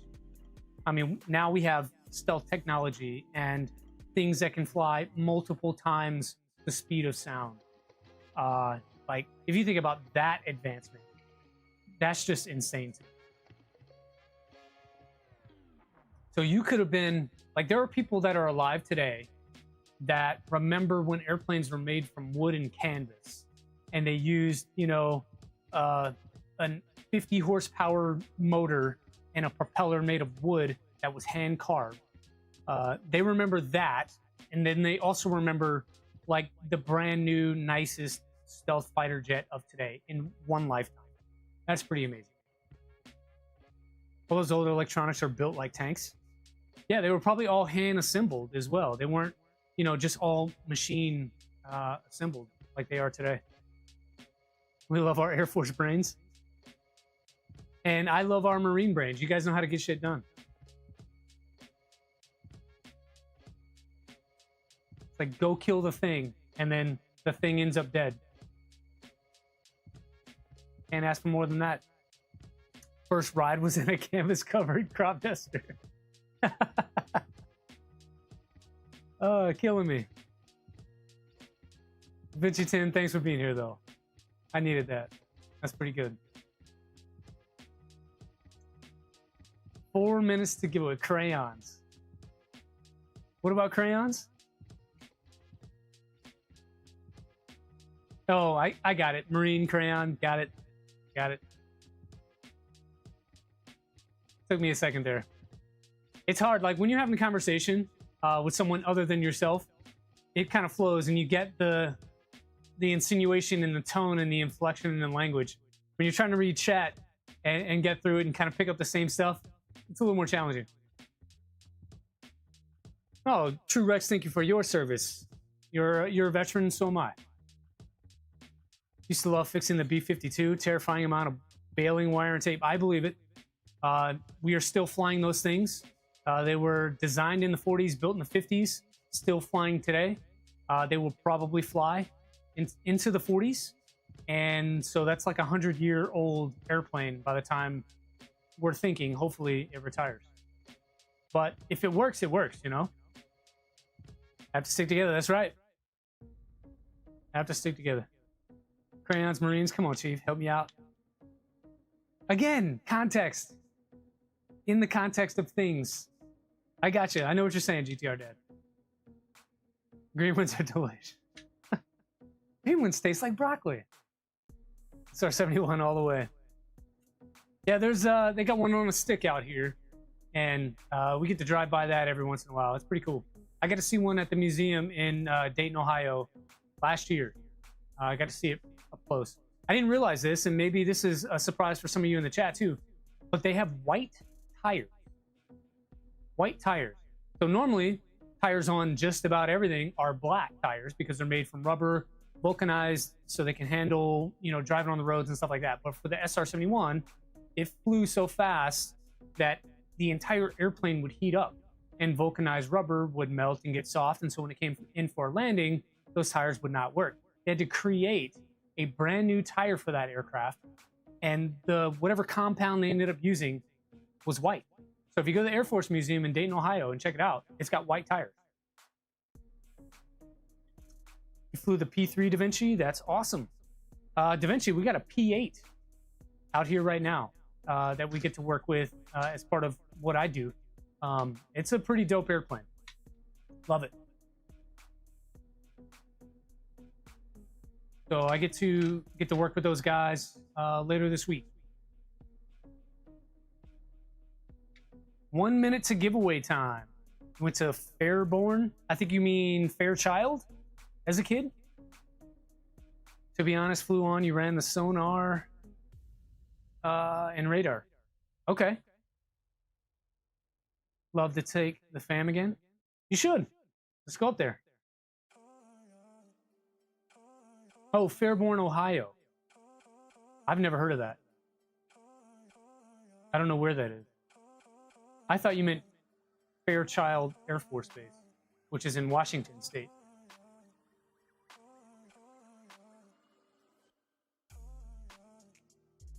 Right, Pat. Did it used to be called Fairborn? I didn't know that.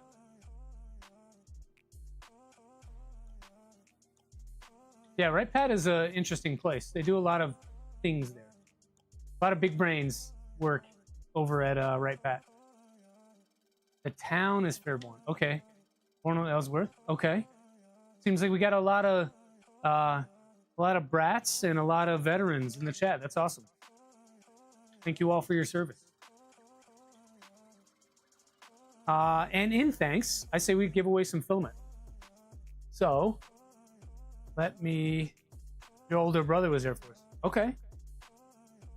Let me copy down all of your usernames. We're gonna close this. Giveaway. So enjoy the printer while you see it.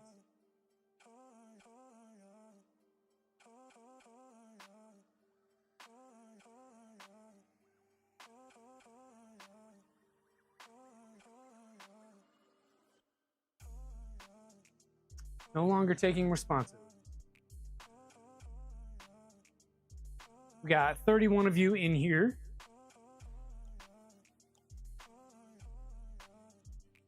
Your other brother was born in Texas. And we got 31 responses, 33 people, and she just opened the garage on me. Hold on one second.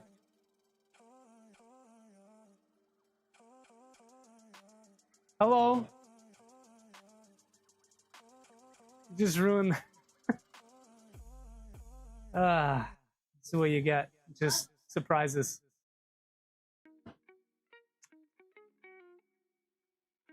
Forgot where I was. Okay, so let's do. Looking in here, we're going to pull out all of your names.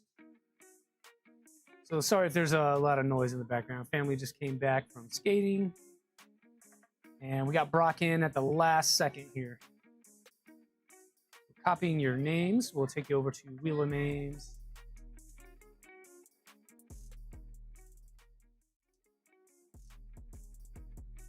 And we'll add you all in here.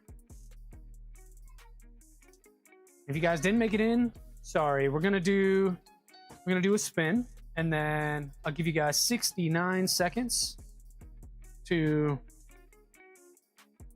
say you're here or not.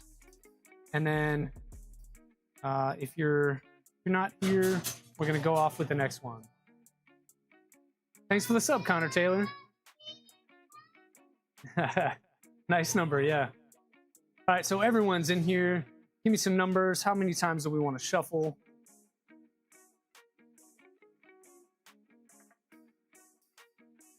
What's happening, Connor Taylor? We're giving away a spool of filament right now. I don't know that you made it in time. We closed about 2 minutes ago. Clown hammers here. I'm seeing 8s and 4s, 7s. 6.9 from Aaron.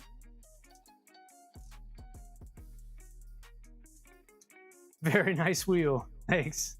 Just my logo on a circle, man. Seeing another 7. My favorite number is probably 7. 14, 42.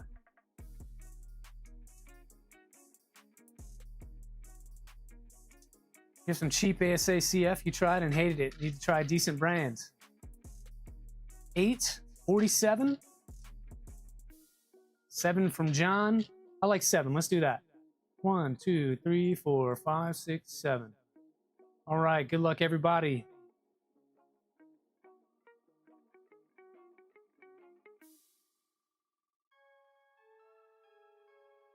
See who we get. Who's it going to be? Looks like Da Vinci 10. I assumed it would pop up with... Oh, no. It's Brock. Brock got it. Brock, are you here? Tag me. Tag Killer Prince in your response so I can see you on chat. Even after annealing it, it split on the lines. That sucks. What brand did you get, Robin?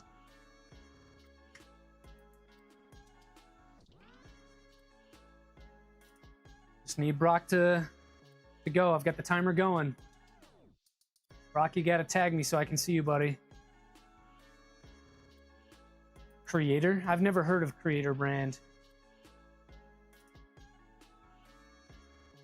Ooh, it's getting hot out here too. I know, where you at? Brock entered and peaced out.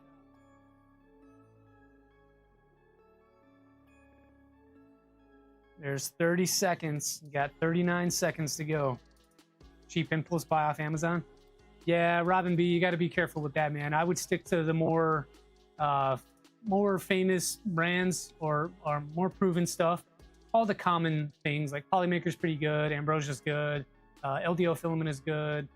Trying to think off the top of my head. What do I got up here? Sparta's good. Bamboo Stuff is good. 3DO. Cruciaman is always good. Fusion. What else I got up there? There's some Hatchbox. All that stuff's going to be good for you. Just you stick with that stuff and kind of align it with the price that you want, and it has the color you want, then you should be okay. But I wouldn't do, I wouldn't do the off-name brand stuff to save $2. That doesn't make sense. Stop playing Brock. Get your print food. Hey, if Brock's not here. 3, 2, 1. Sorry, Brock. Better luck next time. Moving back, and we're gonna remove Brock. And we need some new numbers now. New term, you got Brocked. I love it. Cybertech, we're adding that to the stream. You just got Brocked. We're gonna make an insert, like a pop-up that I can click, and it's just gonna say you got Brocked. 5s, some 8s, some 12s. 25. 3. Seen a bunch of 5s. All right, we'll go 5.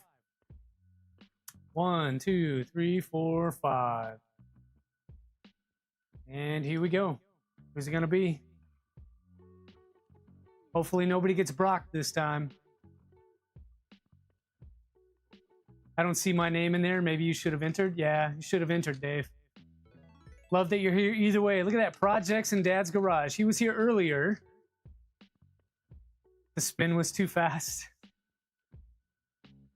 Projects in Dad's Garage. You have 69 seconds to tag me in chat.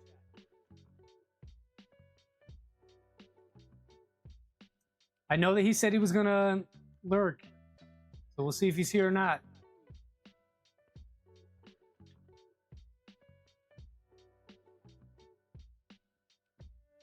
It might just end up being you get Brock in Dad's Garage. About halfway through. Don't get Brock in Dad's Garage. Come on. Double womp womp. We'll see, Birdman. Practice. It kind of does, Betty. It kind of does. I think that's by design. Close some of these tabs here. Almost done with the print as well. Let that man sleep. You'll hold it for him.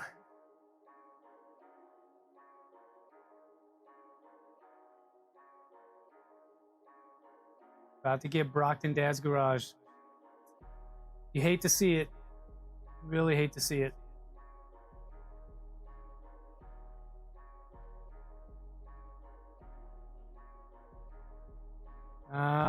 You got 10 seconds.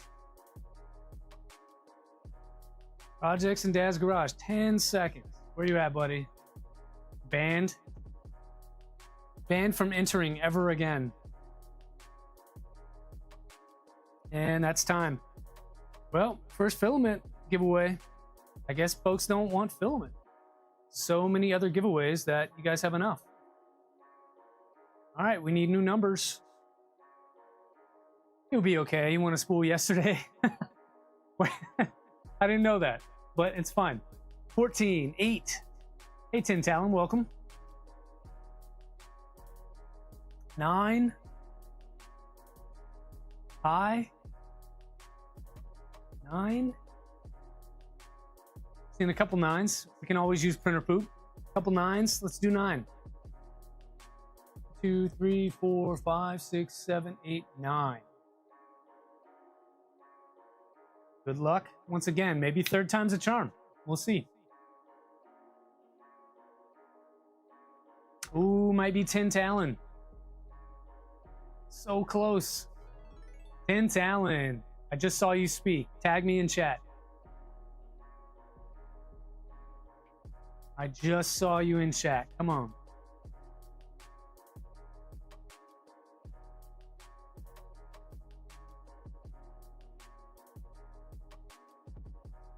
There it is. Tin Talon, I see you. Love it. Congratulations, bud. We'll get your stuff out to you.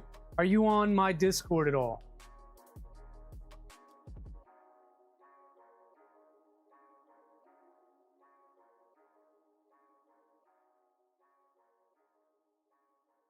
Tin Talon, if you're not on my Discord, I can email you. I'm just curious. Discord's a little easier to get in contact and get your shipping information. But if you prefer email, we can do that. Just let me know what you want. Tin Talon's not here.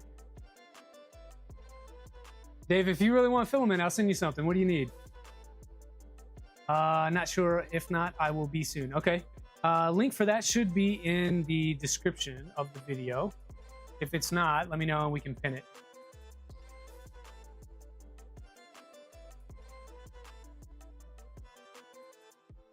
Doing some stuff behind the scenes here to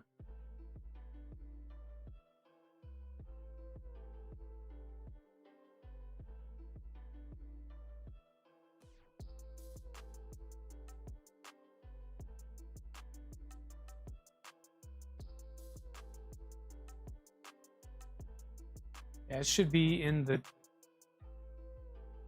description, but I will post it in chat as well.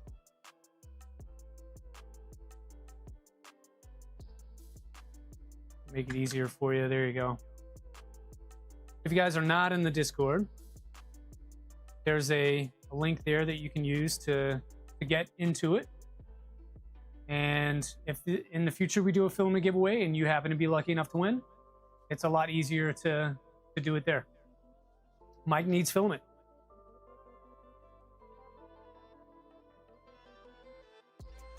Well, Mike, you're going to have to be here next week. Come back next week, watch us do the Prusa wire build, and you too can have a chance. It says link is invalid. That's not cool. Let me do some surgery here.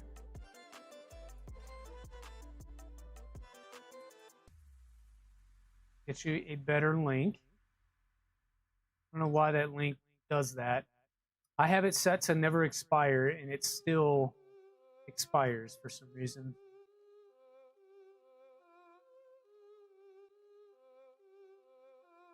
So there is never expired. Generate a link. Copy that. And we'll put it here. So that should be good to go. I don't know why it will not let you. It looks like it's the same one as before. But who knows? JPP, see ya. We're going to finish up the Benchy and then wrap the stream. Do you need No, I don't need filament, Dave. That's why I'm giving my filament away. I've been very fortunate to win from time to time, and then also I have collected a lot that I'm probably never going to use, so it's helping me out by rehoming all of this stuff. And eventually we're going to do a stream that you can win Killa's stuff. So you're going to win some junk that I have sitting around that may be helpful for you. So maybe some motors and control boards and things like that that I'm not going to use or have no use for right now. You know, I got to give everyone crap or it wouldn't be you. Yeah, I agree. Everyone needs filament, and Jeremy's lost his last night. You pop in when you're awake? No, it's good, Mike. Link works. Link works. Yeah, that's what I thought. Okay. Use your Discord link on your main channel when it works. Okay. So maybe we need to update the description then. I could do that. It is weird not letting you in. Everything plus Ultra. I'm not sure why. Other folks are able to get in there. Maybe try a new browser or something. You got a frame to drill? Same. I got a frame to drill as well. So as soon as this Benchy gets finished, we're going to wrap. And that'll be that. I'll reach out to you, Tin Talon. I saw your message come through already. So, tracking. We'll get that shipped out to you this week sometime.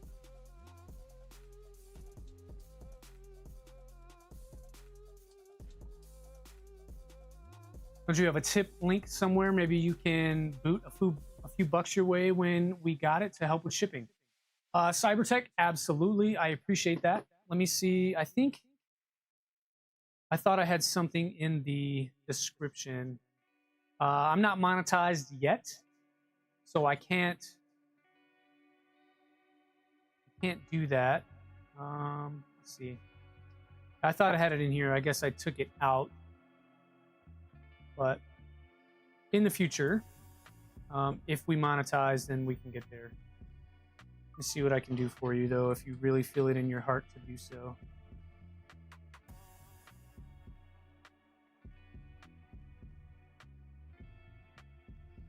Yeah, thanks, No Rush. Yeah, so it'll go out either Monday or Tuesday.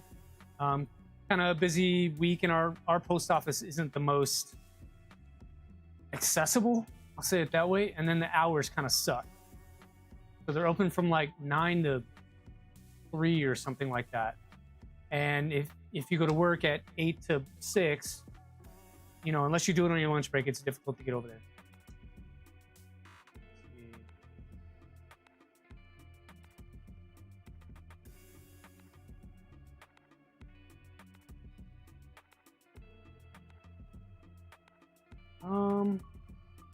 Yeah, I don't know. I think Cybertech right now, I don't have it set up that way. And so if you wanted to drop a tip or something like that, I don't know how to oh, here we go.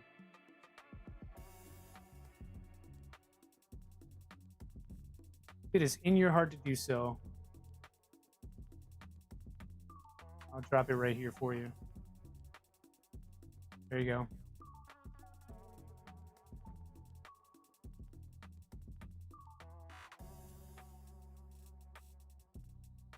A few dollars here and there can help keep the stream going and keep filming. I agree with you, man. Just not monetized by YouTube. And so they won't let me do memberships and things like that yet. If we get there, we get there. If not, it's not about that. This is me giving back to you all. So if it's, you know, $4 to ship you a spool of filament, great. But if you really feel like you want a tip, there's a tip jar link at the top.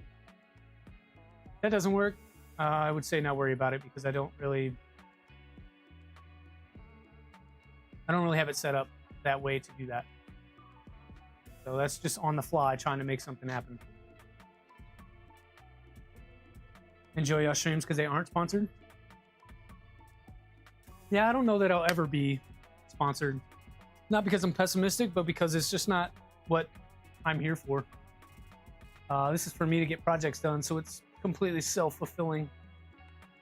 Just a little bit of a string, maybe a touch more retraction, a little less heat. I still need to get the chamber heater good to go and working. I need to add a second thermistor, and so I didn't have that set up, but I need to. What is going on with cameras? All right, there's that finished benchy. This is the chamber heater I need to set up. 20 Digital Dragon, my man. Thank you so much. 20 bucks for like an impromptu thing. That's nuts, dude. I appreciate you. Yeah, let's take a close-up look at this benchy, and then we'll wrap stream. Take you to the close-up cams. This is what I've got straight off the printer. See some stringing here, so definitely some filament tuning to be had. There's some gaps and holes in the walls. So some flow rate. We haven't tuned a thing. Probably need to mess with the E-steps a little bit on that extruder, and maybe align stuff a little better. Either way, there's some cooling issues here as well. So that tells me that 4020 fan is not the best. Let's see if we can get a better light source. Let's turn this off. So not the best there. Bottom layer is fine.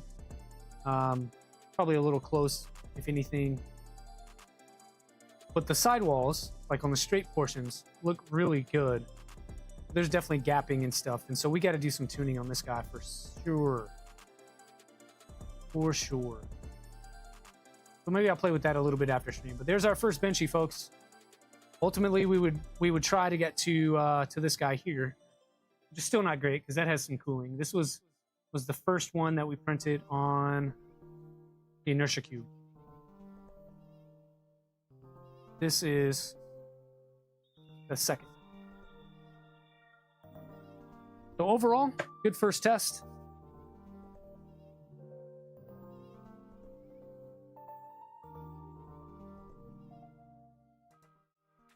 Well, teammates, that's about it. We got it printing. We got it working. We got it moving. Thanks to you for all of your help. We gave away some filament today to 10 talents, so congrats once again. Like I was saying, next week we're going to start a different refresh. This one just requires tuning. So if you want to see some of that stuff, maybe I'll post some shorts about it throughout the week. But going through testing and retesting and tweaking and tuning, like all of that stuff, there are much better folks that produce clear content on how to do a lot of that stuff. So I would drive you over to their channels and support them. I don't really want to go through all that on a stream. It gets tedious for me, and it's not that interesting to watch live. So I don't want to stream that. So I'll just do some shorts and stuff throughout the week and see how much better we can improve the benchy. And so we'll do a little bit of a recap next week on where we started and then where we ended up throughout the week. Yeah, next week, crucial wire. So I got to get the original machine broken down and parts sorted and organized so that we're prepared for that build. Parts I do have printed. I just need to reprint a couple that just didn't come out as nice as I would want. And yeah, we'll give away another spool of filament next week. So thanks to everyone. Booty, see ya. Appreciate you all. Enjoy your weeks. We'll see you next Sunday.